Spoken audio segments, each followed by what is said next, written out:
Hello viewers, আজকের পর থেকে কিন্তু আপনাদের কোনো প্রিয় ছবি বা ভিডিও আপনাদের মোবাইলে থাকা এগুলো কিন্তু কাটবে না। আর কাটলেও কিন্তু আপনারা ব্যাকআপ হিসাবে কিন্তু পেয়ে যাবেন আপনারা গুগল ফটোতে।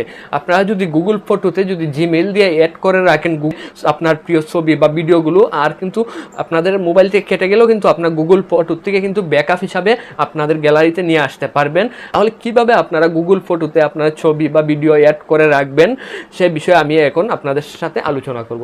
আপনারা প্রথমে একটি ছোট্ট একটি অ্যাপস ডাউনলোড করে নেবেন আপনারা প্লে স্টোর থেকে। সেই অ্যাপসটির নাম আপনাদেরকে আমি বলে দিচ্ছি, গুগল ফটো। এই অ্যাপসটির নাম হলো গুগল ফটো। গুগল প্লে স্টোরে গিয়ে চার্জ দেবেন, তাহলে কিন্তু পেয়ে যাবেন। তারপর এই অ্যাপসটি ইনস্টল হয়ে গেলে আপনারা কি করবেন, এখান থেকে ওপেনে ক্লিক করবেন। ওপেনে ক্লিক করার পর আপনাদেরকে আমি দেখিয়ে দিই কীভাবে আপনারা গুগল ফটোতে ছবি বা ভিডিও নিয়ে অ্যাড করে রাখবেন।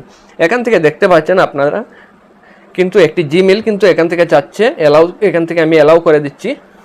এখান থেকে কিন্তু আমার একটি জিমেইল রয়েছে, এই জিমেইলটা কিন্তু অ্যাড চাচ্ছে। আপনাদের কিন্তু এই জিমেইলটা যদি পাসওয়ার্ড বা জিমেইলের আইডি যদি মনে থাকে, তাহলে কিন্তু এই জিমেইলটা আপনারা যে জিমেইলটা আপনারা সবসময় ব্যবহার করেন সেই জিমেইলটা কিন্তু অ্যাড দিয়ে রাখতে পারেন গুগল ফটোতে। তাহলে কিন্তু আপনারা এই গুগল ফটো থেকে কিন্তু আপনারা সবসময় কিন্তু ডাউনলোড করতে পারবেন আপনাদের প্রিয় ছবি বা ভিডিওগুলো।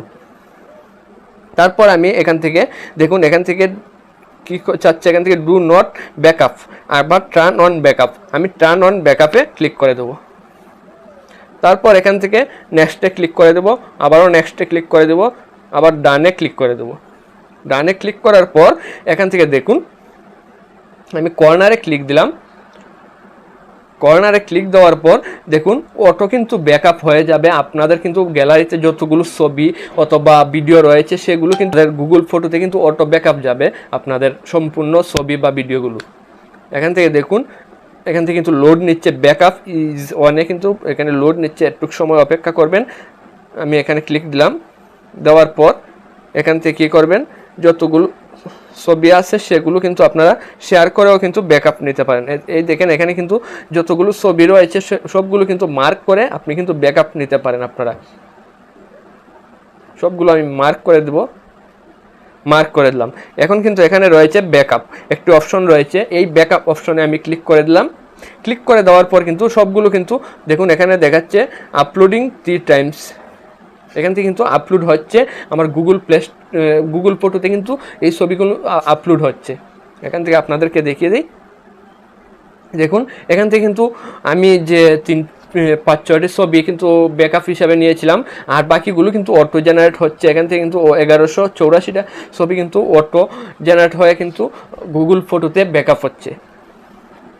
এখান থেকে একটু সময় লাগবে। এখান থেকে দেখুন লাইব্রেরিতে ক্লিক করার পর কিন্তু এখানে কিন্তু সবগুলো ছবি কিন্তু এখানে অ্যাড হয়ে গেছে। এখানে কিন্তু সবগুলো ছবি কিন্তু গুগল ফটোতে কিন্তু অ্যাড হয়ে গেছে। এগুলো কিন্তু অটো ব্যাকআপ নিয়েছে, এই গুগল ফটোতে কিন্তু অটো চলে আসছে। আমার কোনো কাজ করা লাগছে না, আমি কিন্তু শুধুমাত্র একটি জিমেইল অ্যাড করে দিছি। জিমেইল অ্যাড করার পর কিন্তু অটো কিন্তু এই ছবিগুলো অ্যাড হয়েছে গুগল ফটোতে। তাহলে আপনাদের কিন্তু একটি শুধুমাত্র গুগল প্লে স্টোর থেকে একটি অ্যাপস ডাউনলোড করবেন, গুগল ফটো যে অ্যাপসটির নাম। তারপর অ্যাপসটি ডাউনলোড করার পর আপনারা এই অ্যাপসে একটি জিমেইল অ্যাড করে দিবেন।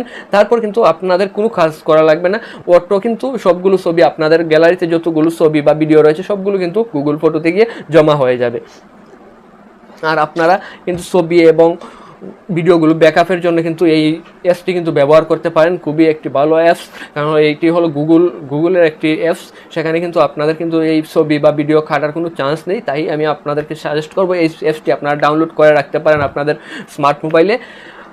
আর এই ছিল আমার আজকের ভিডিও। আর ভিডিওটা যদি ভালো লাগে থাকে অবশ্যই শেয়ার করে দেবেন আপনাদের ফেসবুক টাইমলাইনে, আর ইউটিউব চ্যানেলটিকে সাবস্ক্রাইব করে রাখবেন, ফেসবুক পেজটিকে ফলো দিয়ে রাখবেন। সবাইকে ধন্যবাদ।